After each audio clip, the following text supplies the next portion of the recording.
Apreciados hermanos, un feliz sábado. Agradecemos a Dios y a la Conferencia de Illinois, el Departamento Hispano, por esta oportunidad que nos da de compartir con ustedes la palabra de Dios. Este es un sábado maratónico, es un sábado en donde por 10 horas se va a estar compartiendo la palabra de Dios, escuchando testimonios, alabanzas, y también queremos que la palabra de Dios pueda ser el medio a través del cual Dios nos continúe hablando, especialmente en este tiempo de dificultad, en este tiempo de crisis, en este tiempo de incertidumbre, por esta pandemia, por este corona COVID-19 que está afectando a tanta gente, a tantas familias, tantos hogares. Por esta razón, antes de empezar a exponer la palabra de Dios, quisiera tener una palabra de oración. Vamos a orar. Querido Padre, en esta mañana de sábado queremos ponernos en tus manos. Queremos, Señor, que tú bendigas cada hogar, cada familia, cada amigo que en esta mañana está conectado. Estamos juntos a través de estas líneas de internet, a través del Facebook, y podemos alabarte, Señor, en espíritu y en verdad. No importa las distancias, donde estemos, estamos juntos y tú has prometido, donde estén 2 o 3 en tu nombre, ahí estoy yo. Y aunque estamos en la distancia, estamos unidos, estamos en un mismo espíritu y queremos, Señor, recibir tu bendición, la unción de tu Espíritu Santo, y queremos sentir tu presencia. Queremos, Señor, que tú nos hables, y queremos, Señor, que tú puedas ayudarnos en nuestro diario vivir para que nuestra fe aumente y podamos centrar nuestro objetivo hacia la patria celestial. Gracias, Señor, por tu palabra. Bendícela, te lo pedimos en el nombre de Jesús. Amén. Mis queridos hermanos, mis queridos amigos, todos aquellos que estamos juntos en esta mañana de sábado, es un privilegio, como les digo, compartir la palabra de Dios, y quisiéramos encontrar en la Biblia palabras de esperanza, de consuelo para la iglesia hoy. Yo quisiera llevarles al libro de Apocalipsis, y en el capítulo 3 encontramos un mensaje que Dios tiene para la iglesia de este tiempo, de esta época, la iglesia del tiempo del fin. En el libro de Apocalipsis, cuando el profeta Juan escribe, menciona a la iglesia de la Odisea. Y dice aquí en el capítulo 3, versículo 14, y escribe el ángel de la iglesia en la Odisea. He aquí el amén, el testigo fiel y verdadero, el principio de la creación de Dios. Dice esto. Muy bien, este versículo nos presenta la iglesia de la Odisea.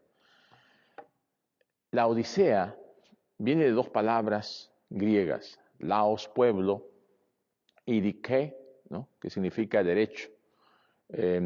También se nos relata en la historia, esta ciudad fue fundada por Antíoco II. Allá él estuvo reinando por el año 261 al 246 a.C. Él pertenecía al reinado de los Seleucidas y estaba él dentro del período helenístico, o sea, cuando el imperio griego estaba en todo su esplendor. También se nos cuenta ahí la historia de que Antíoco II puso nombre a esta ciudad en honor a su hermana Laodicea. Él trajo gente, ¿no?, de sirios y judíos de Babilonia y los puso aquí para establecer esta nueva ciudad. Aquí el apóstol Pablo nos dice que se estableció una iglesia. Y si buscamos nosotros en el libro de Colosenses, él escribió, estamos seguros que él escribió una carta para la iglesia de la Odisea. Lamentablemente esa carta al parecer se extravió, se perdió, pero hace referencia aquí en Colosenses capítulo 4, versículo 16, dice, vamos a leerlo juntos, cuando esta carta haya sido leída entre vosotros, haced que también se lea en la iglesia de los laodicenses, y que la de la Odisea la leáis también vosotros. Pero esa carta nunca ha llegado a nuestras manos. Pero tenemos referencia de que había una iglesia muy bien establecida, el Señor había estado bendiciéndola, el apóstol Pablo le mandó cartas, pero algunas cosas pasaron. Y esas son las que quisiéramos nosotros mencionar ahora. El que escribe, el ángel, dice, escribe al ángel de la Odisea, he aquí el amén. ¿A quién se está refiriendo con el amén? Si nosotros nos vamos a 2 de Corintios, capítulo 1 y versículo 20, dice la palabra del Señor, porque todas las promesas de Dios son en Él, sí, y en Él, amén, por medio de nosotros, para la gloria de Dios. Así que el sí y el amén, cuando está mencionando el amén, el así sea, el verdaderamente, se está refiriendo a Jesús. También hay otro título que se le da a Jesús aquí y dice el testigo fiel y verdadero. Aquí mismo en el Apocalipsis 1:5 dice, y de Jesucristo, el testigo fiel, el primogénito de los muertos y el soberano de los reyes de la tierra, al que nos amó y nos lavó de nuestros pecados con su sangre. ¿Quién es ese testigo fiel? Jesucristo. También hay otro título que se le menciona a Jesús aquí, y dice, el principio de la creación de Dios. Y yo quisiera llevarles aquí ahora al libro de Colosenses, en el capítulo 1, porque hay muchos por allí que interpretan esta sección, esta parte, como que Jesús es el primer ser creado. Pero aquí nos dice, en el versículo 15 del capítulo 1 de Colosenses, Él es la imagen del Dios invisible, el primogénito de toda creación. Versículo 16. Porque en Él fueron creadas todas las cosas, las que hay en los cielos y las que hay en la tierra, visibles e invisibles, sean tronos, sean dominios, sean principados, sean potestades, todo fue creado por medio de Él y para Él. Versículo 17. Y Él es antes de todas las cosas, y todas las cosas en Él subsisten. Lo que la Biblia nos dice claramente es que Jesucristo es el que creó todas las cosas. Dios le dio a Jesús la oportunidad, podríamos decir, la venia para que Jesús realizara toda la creación. Así que es el encargado de realizar esta obra. Cuando se presenta aquí ante la Odisea, se está presentando con estos 3 títulos, con estas 3 características de su divinidad. El amén, el testigo fiel y verdadero y el principio de toda creación. Con esta presentación, Jesús está diciendo a su iglesia que Él es el que está por encima de todo y a quien debemos poner nuestros ojos, que no debemos desconfiar porque Él está asegurándonos la salvación, la verdad de las Escrituras y también de que Él es el creador del universo. Y a Él es en quien tenemos que poner nuestros ojos y no debemos de desviar nuestra atención del camino correcto, porque en Cristo hay seguridad. Así es, estamos en un tiempo de incertidumbre, hay muchas personas sufriendo, pero tenemos que confiar, tenemos que mantener nuestros ojos en el amén, en el testigo fiel, en el creador de todas las cosas. Cuando tengamos esto dentro de nosotros y nos aferremos a la palabra de Dios de tal manera que nada ni nadie nos mueva del camino correcto, nos mueva de la verdad que hemos conocido, entonces podremos pasar este trance, esta situación difícil. Y el Señor ha prometido que a sus hijos que son fieles, Él los levantará si es que han ido al descanso. Y Él los mantendrá hasta el final, si es que el Señor así lo permite en su divina voluntad. En el versículo 15, entonces encontramos una declaración muy importante porque dice, yo conozco tus obras. El Señor es el que conoce lo más íntimo de nuestro ser, hasta nuestros pensamientos. Todo lo conoce el Señor. No podemos ocultarle nada a Él.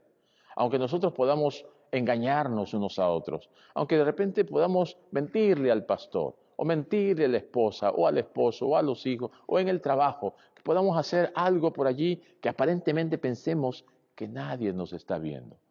Al Señor no le podemos engañar. Al Señor no le podemos mentir. Él dice, yo conozco tus obras, yo conozco lo que tú haces, yo conozco y sé lo que tú piensas, sé hasta tus intenciones. Por esta razón, nosotros tenemos la necesidad de estar en una estrecha relación con Dios porque Él es el que escrutina todo nuestro ser. Dice, yo conozco tus obras, que ni eres frío ni caliente. Ojalá fueses frío o caliente. Bueno, la ciudad de la Odisea estaba en un lugar muy estratégico. Por allí era el lugar por donde pasaba todo el comercio del Asia Menor. Pero no tenían suficiente agua. Había una ciudad un poquito más a las alturas que se llamaba Hierópolis. Y en esta ciudad habían unas hermosas fuentes de agua caliente. Eran aguas medicinales y mucha gente iba por allí y se beneficiaba de estas aguas. Así que los que vivían ahí en la Odisea hicieron los arreglos para traer esta agua por medio de canales. Construyeron unos acueductos y desde Hierápolis hasta la Odisea era traída esa agua, que allá era caliente, pero al llegar a la Odisea llegaba tibia. Ahora en Colosas habían aguas frescas, aguas frías, muy agradables, y la gente las usaba para refrescarse y bañarse, y también las canalizaron para la Odisea. Pero esas aguas frías llegaban tibias. Así que la característica que utiliza el Señor para llamar la atención a la iglesia de la Odisea, como también para llamarnos la atención a nosotros hoy en día, es esa característica que tenía la ciudad de la Odisea: tibieza. ¿Qué es la tibieza? La tibieza no es otra cosa que la mezcla, bueno, de lo caliente y lo frío, y se produce una tibieza, una mediocridad, una cosa intermedia. En segunda de Corintios, capítulo 13 y versículo 5, encontramos esta declaración. Dice, examinaos a vosotros mismos si estáis en la fe. Probaos a vosotros mismos. ¿O no os conocéis a vosotros mismos que Jesucristo está en vosotros, a menos que estéis reprobados? Este es un llamado de atención para no seguir en la tibieza. Examinaos a vosotros mismos, que tenemos que darnos cuenta cuál es nuestra condición. Si estamos calientes, o estamos fríos, o estamos tibios. Nosotros mismos tenemos que hacer un análisis de nuestra propia vida, porque un cristiano tibio está parcialmente comprometido con la obra de Dios. Un cristiano tibio le da lo mismo venir a la iglesia o no, porque no siente ese compromiso con el Señor. A un cristiano tibio no le interesa compartir su testimonio, compartir su fe. A un cristiano tibio le gustan más los placeres de la carne que las cosas espirituales. A un cristiano tibio rechaza las enseñanzas de Jesús, las pone a un lado. A un cristiano tibio pisotea el sacrificio de Cristo en la cruz. O un cristiano tibio pone las cosas del mundo por delante de las cosas de Dios. Así que fácilmente podemos darnos cuenta de lo que la tibieza produce en un cristiano. Nos pone al margen de las cosas de Dios, nos aleja del camino correcto, nos ponemos distantes de la realidad espiritual. No nos relacionamos tanto con aquellos que nos pueden ayudar o apoyar o dar una guía espiritual, porque no nos sentimos espiritualmente bien y rechazamos cualquier situación que pueda ponernos en una condición de desventaja.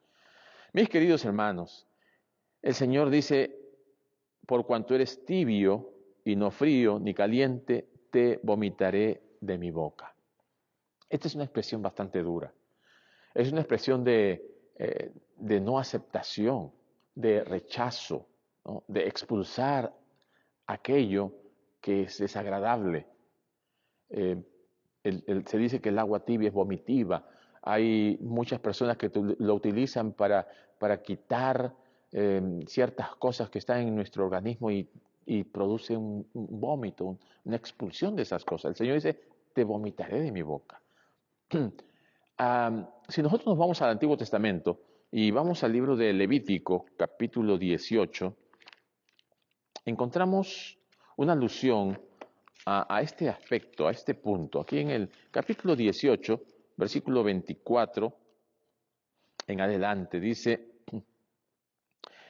en ninguna de estas cosas os amancillaréis, pues en todas estas cosas se han corrompido las naciones que yo he hecho de delante de vosotros. Y la tierra fue contaminada, y yo visité su maldad sobre ella, y la tierra vomitó sus moradores. Guardad pues vosotros mis estatutos y mis ordenanzas, y no hagáis ninguna de estas abominaciones, ni el natural, ni el extranjero que está entre vosotros, porque todas estas abominaciones hicieron los hombres de aquella tierra que fueron antes de vosotros, y la tierra fue contaminada. No sea que la tierra os vomite por haberla contaminado, como vomitó a la nación que la habitó antes de vosotros. Así que aquí hace una relación entre el pecado, la contaminación y vomitarlo, expulsarlo. El Señor toma esa figura, esa manera de ilustrar cómo serán expulsados aquellos que transgredan los mandamientos de Dios, que no estén de acuerdo con la palabra. Y en el tiempo del fin, cuando el Señor tenga que realizar el juicio final, habrá un grupo que será expulsado, que el Señor les dirá, no os conozco. Y allí será el llanto y el crujir de diente. Así que las aguas calientes de Hierápolis es una ilustración perfecta de cómo esas aguas calientes llegan a ser tibias. Y hoy en día hay muchas personas que conocen la palabra de Dios, que la aceptan con gozo y con entusiasmo, pero poco a poco, mientras pasa el tiempo, mientras van transcurriendo los días, se van entibiando. Y entonces viene ese decaimiento espiritual, ese letargo espiritual, esa pereza espiritual. Y el Señor nos dice que no debemos perder el primer amor, que debemos mantenernos en ese fervor espiritual. En el versículo siguiente, en el versículo 17, dice, porque tú dices, yo soy rico y me he enriquecido y de ninguna cosa tengo necesidad. Y no sabes que tú eres un desventurado, miserable, pobre, ciego y desnudo. El Señor está describiendo aquí la condición de la gente, los moradores en el tiempo del fin, haciendo una alusión directa a lo que estaba pasando en la iglesia de la Odisea. Miren ustedes, la Odisea, por ser una ciudad que estaba en un lugar muy estratégico, donde había mucho comercio, pasaban por allí caravanas y habían muchos mercaderes, había mucho oro en esta ciudad. Había también mucha lana, había una lana negra muy fina en donde hacían ropas y hacían telas muy costosas. Y también tenían allí una escuela de medicina con especialidad en oftalmología. Y aquí en esta ciudad de la Odisea hacían un colirio para que la gente pudiese aliviarse de sus males en sus ojos. Entonces el Señor toma estas cosas de la Odisea, en que tenían mucha riqueza, en que tenían esas telas magníficas y que tenía esta escuela de oftalmología para mostrarles la condición en la cual ellos estaban. Miren, eran tan ricos que en el año 60 después de Cristo hubo un terremoto que casi destruye la ciudad. Así que el emperador Nerón iba a destinar un fondo de ayuda para reconstruir la Odisea. Y los moradores de la Odisea dijeron, no necesitamos ninguna ayuda, nosotros somos autosuficientes, nosotros tenemos todos los recursos para volver a levantar nuestra ciudad. Imagínense a ese punto de autosuficiencia, de orgullo, de querer solucionar las cosas con sus propias fuerzas.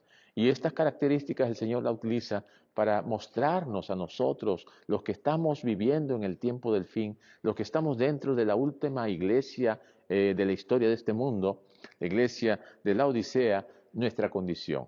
Que nosotros también comenzamos a pensar que nosotros lo tenemos todo, que no tenemos necesidad. Si nosotros vemos la historia unos 100, 150 años atrás, la gente tenía muchas escaseces, vivían en mucha pobreza. Ellos vivían en casas donde el piso, la mayoría, era de tierra. Ahora no, ahora tenemos alfombra, ahora tenemos pisos de mármol, ahora tenemos calefacción, aire acondicionado. En aquellas épocas no, tenían su leña y la casa se llenaba de humo y una condición muy precaria.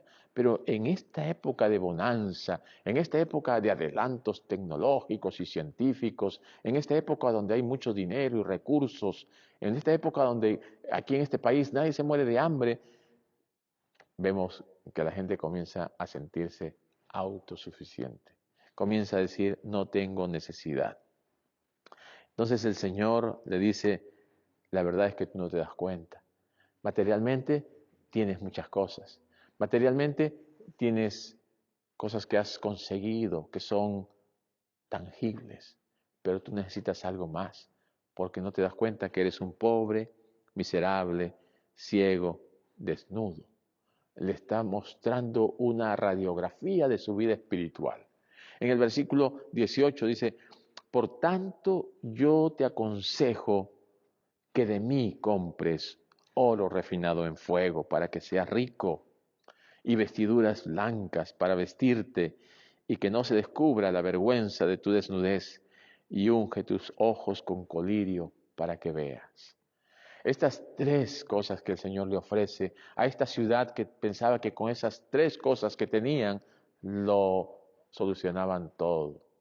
Ellos tenían oro, tenían mucho dinero allí guardado, tenían oro para mucho tiempo, tenían telas finísimas que comerciaban y se hacían suntuosos vestidos y ropas, y tenían esa escuela de oftalmología donde hacían un colirio que era muy famoso y se distribuía por muchas partes y le daba muchos recursos. Pensaban que no tenían necesidad de nada. Tal vez tú, mi querido hermano, piensas que en tu vida espiritual lo tienes todo, que lo que tú piensas y la forma como tú ves las cosas, así debe ser. Que tú tienes suficiente ropa y que tienes para vestirte cada día con una diferente ropa, que tienes zapatos para cada día del mes, y entonces no te sientes con la necesidad. Y tienes recursos, tienes ahorros, tienes tal vez cuentas de banco y tienes tus tarjetas de crédito y tienes acciones y tienes tu fondo de retiro y tienes una herencia que te dejaron y tienes una propiedad, tienes auto. Así que tenemos todas las cosas, no tenemos necesidad de nada. El Señor justamente nos manda el mensaje a la Odisea, a esa iglesia autosuficiente, a esa iglesia que lo creía tener todo, a esa iglesia que no le hacía falta de nada. Ahora, nosotros somos la iglesia y pensamos y actuamos y vivimos tal vez igual o tal vez en la misma condición que la iglesia de la Odisea. Y lo peor es que no nos damos cuenta. Aquí el Señor dice, está ciego, no te das cuenta, no ves la realidad, no ves lo que está a tu alrededor, te centras en ti mismo. Estamos en una época donde el hombre se ha centrado en sí mismo, es egoísta, es egocéntrico, es ególatra. Así que el centro de atención es Él, y Cristo a un lado. El apóstol Pablo dijo, ya no vivo yo, ahora vive Cristo. Esa debe ser la experiencia de la iglesia hoy, que centre su vida en Cristo, que centre su vida en el Señor y Salvador. Aquí también nos dice, yo te aconsejo que compres oro refinado. ¿Qué representa el oro refinado? Vamos a ver algunos textos bíblicos. Aquí en segunda de Pedro, en el versículo 4 vamos a leer, dice, por medio de las cuales nos ha dado preciosas y grandísimas promesas, para que por ella llegaseis a ser participantes de la naturaleza divina, habiendo huido de la corrupción que hay en el mundo a causa de la concupiscencia. El Señor nos ha prometido preciosas y grandísimas promesas. Estas promesas que el Señor nos ha prometido están en base a su palabra, en base a la aceptación de ellas por fe. En Lucas 17:5 tenemos otra cita que queremos compartir. Lucas 17 y versículo 5 nos dice, dijeron los apóstoles al Señor, Señor, aumentanos la fe, aumentanos la fe. Ese oro refinado en fuego es la fe que va creciendo, que se va purificando con el fuego de las pruebas y las dificultades de la vida. Miren ustedes, cada cristiano tiene que almacenar esa fe en su experiencia personal. Es algo que no puedo tomarlo de otro. No es como que tengo un resfriado y voy a la farmacia y compro una cápsula, una pastilla o una inyección para mejorar mi estado de ánimo. No podemos ir y comprar una cápsula de fe o una inyección que me dé más fe. La fe la adquirimos a través del conocimiento de la palabra de Dios, a través del estudio de la Biblia, a través de mi relación personal con Dios. Y eso es algo individual. Es algo que tú y yo tenemos que experimentar con el Señor en nuestro diario vivir. Y entonces esa fe se va convirtiendo en un oro refinado, en algo de gran valor, algo que nadie te lo puede quitar, algo que te va a hacer una persona diferente, una persona que puede caminar confiada en su Señor, que puede avanzar confiada en que el Señor le va a dar todo aquello que cree y que necesita, porque el Señor así lo ha prometido. Muy bien, aquí también nos dice, sigue diciéndonos, aparte del oro, también tengo vestiduras blancas para vestirte. Porque esas ropas finas que tú tienes te cubren el cuerpo, pero siempre vas a estar renovando, cambiando.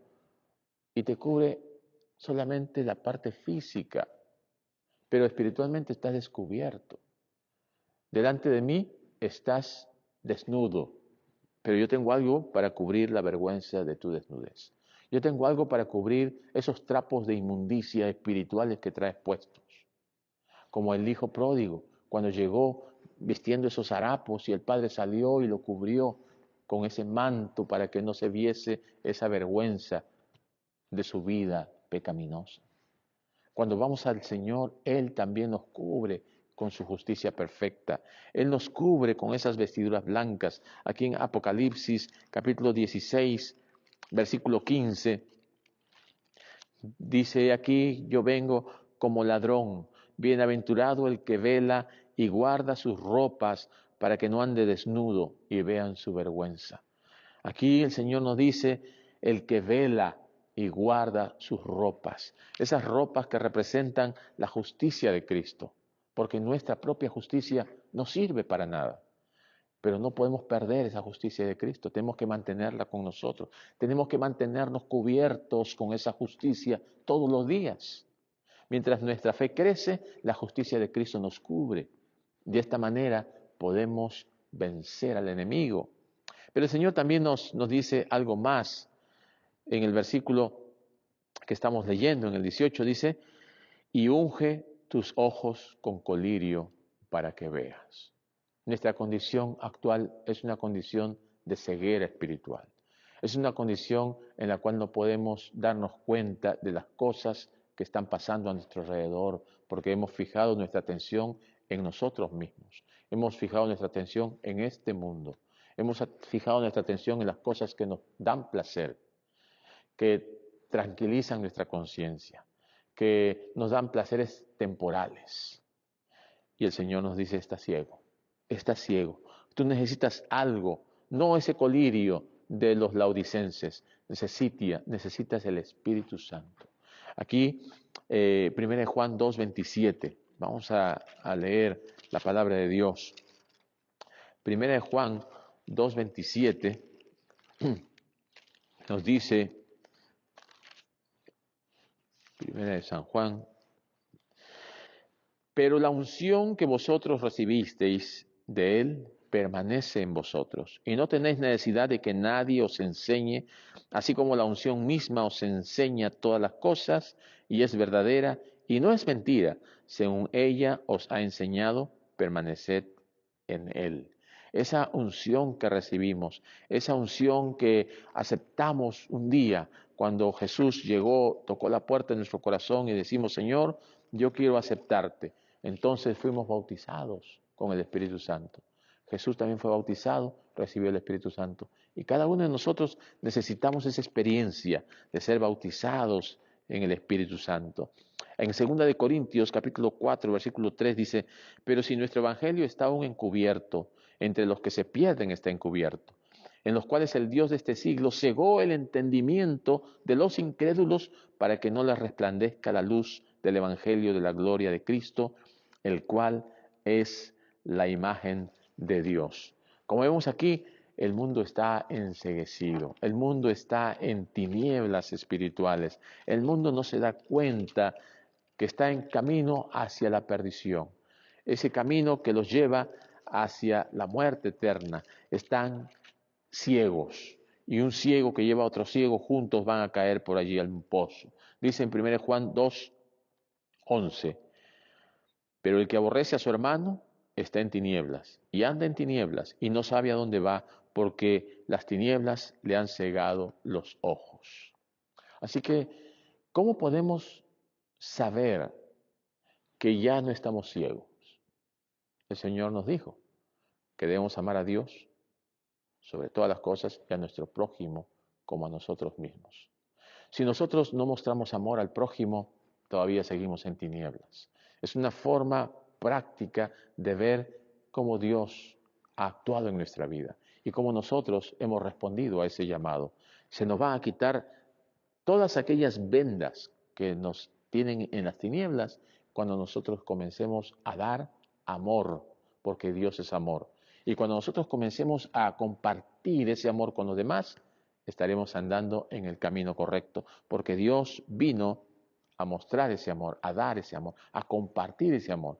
Y Él quiere que nosotros también andemos en ese mismo camino.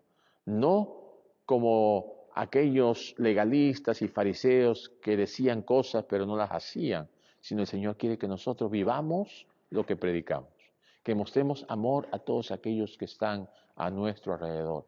Esa es una característica que está faltando hoy en día. Y cuando regrese el Hijo del Hombre, ¿hallará fe en la tierra?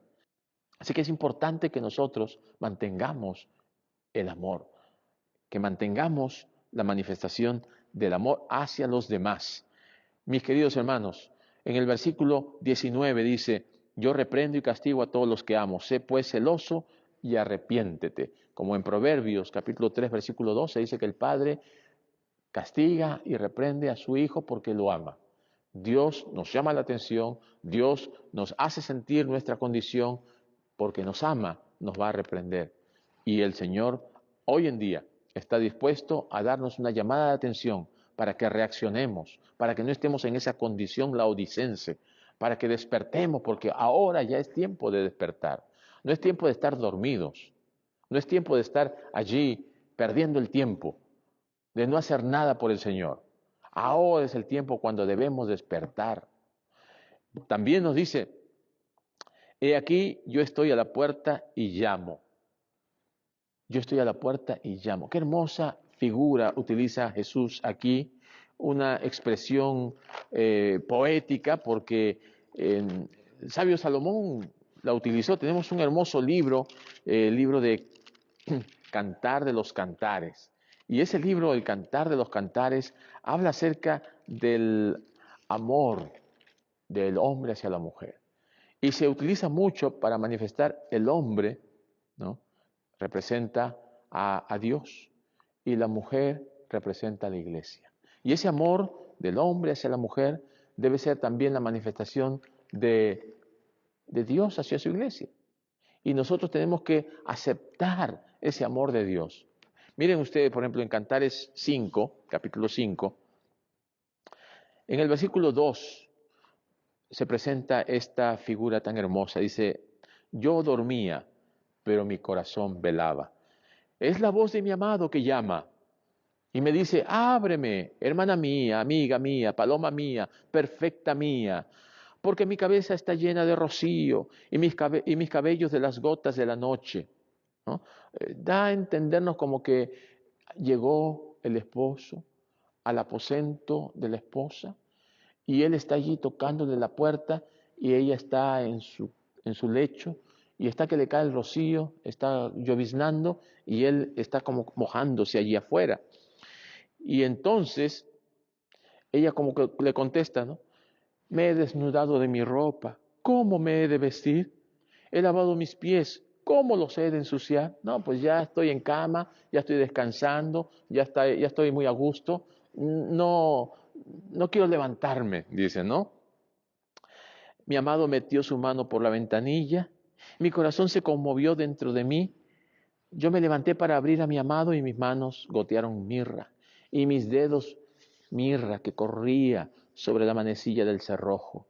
Abrí yo a mi amado, pero mi amado se había ido, había ya pasado. Mis queridos hermanos, esta figura la utiliza Juan para mostrarnos cómo el Señor va a actuar con nosotros, así como este amado va a buscar a su amada. Y la amada dice, no puedo abrirte, ya me bañé, ya me lavé los pies, estoy en la comodidad de mi cama. Muchos hoy en día están igual, no, estoy en la comodidad de mi casita, no quiero levantarme, Señor. El Señor está tocando y el Señor viene con ese perfume y en la manija dice que mete sus manos por la ventanilla y va a abrir y está cerrada, pero deja ese olor agradable. El Señor está tocando. Algunos han pintado el cuadro de Jesús y Jesús tocando aquella puerta. Y algunos dicen, ese cuadro está mal pintado. Y pregunta, ¿por qué? Porque no hay ninguna manecilla en la puerta. Ah, es que es una puerta especial, solamente se abre por dentro. Aquí en la ilustración nos dice que él metió la mano por la ventanilla para abrir y estaba laqueado. Pero esa mirra, ese ungüento, ese perfume agradable quedó allí. Y cuando ella se acercó, sintió que Él estuvo por allí. No sea que nosotros también sintamos que Jesús estuvo por aquí y cuando fuimos fue demasiado tarde, como las vírgenes que no estuvieron preparadas y se les cerró la puerta. Que no sea demasiado tarde, mi querido hermano, para ti. Que ahora tú puedas acercarte al Señor, ahora que hay tiempo. He aquí, yo estoy a la puerta y llamo. Si alguno oye mi voz y abre, yo entraré a Él y cenaré con Él y Él conmigo. Es la invitación que el Señor nos hace. No hay mejor momento para una reunión de amistad, para una reunión de negocio, para una reunión importante que una cena. Y allí el Señor quiere invitarnos para esa cena y donde podamos estar juntos con Él. Ahora, algunos llegarán y otros no llegarán. Algunos alcanzarán el éxito, otros fracasarán. El Señor dice, al que venciere, le daré que se siente conmigo en mi trono, así como yo he vencido y me he sentado con mi Padre en su trono. El que tiene oído, oiga lo que el Espíritu dice a las iglesias. Mi querido hermano, el Señor nos invita para que nosotros podamos vencer. El Señor nos llama para que seamos vencedores, porque Él dice, así como yo he vencido, así como yo he triunfado, tú también puedes triunfar. Estás conmigo y yo contigo. Tú tienes que tener la seguridad de que vas a triunfar porque el Señor te lo ha prometido. El Señor te lo asegura. Lo único que tienes que hacer es entregarte a Él. Tomar el oro que Él te ofrece. Tomar la vestidura que Él te ofrece. Y usar el colirio que Él te ofrece. No lo tuyo, no lo que tú tienes, no las cosas que has conseguido, sino busca las cosas espirituales que son las que te van a dar la vida eterna. Que el Señor te bendiga, mi querido hermano. Yo quisiera hacer una oración por ti en este momento. Querido Padre, te damos gracias, Señor, porque tú has dejado un mensaje para tu iglesia en este tiempo final. Gracias, Señor, porque aunque pasen dificultades, aunque vengan pruebas, aunque vengan pandemias, aunque vengan plagas, estaremos seguros en ti, porque tú has prometido que venceremos, que triunfaremos. Tal vez algunos de nuestros hermanos serán llamados al descanso, pero si se mantienen fieles, tú los llamarás a la vida eterna. Tal vez algunos de nosotros permanezcamos hasta cuando tú vengas. Señor, si quieres darnos ese privilegio, ayúdanos a mantenernos fieles hasta el final, para que un día podamos sentarnos, así como tú te has sentado en el trono de tu Padre, para que nosotros podamos entrar por esas puertas hacia la ciudad prometida, para que podamos nosotros vivir contigo, Señor, por la eternidad y juntos disfrutar de todas aquellas cosas maravillosas que tú has preparado para aquellos que te aman.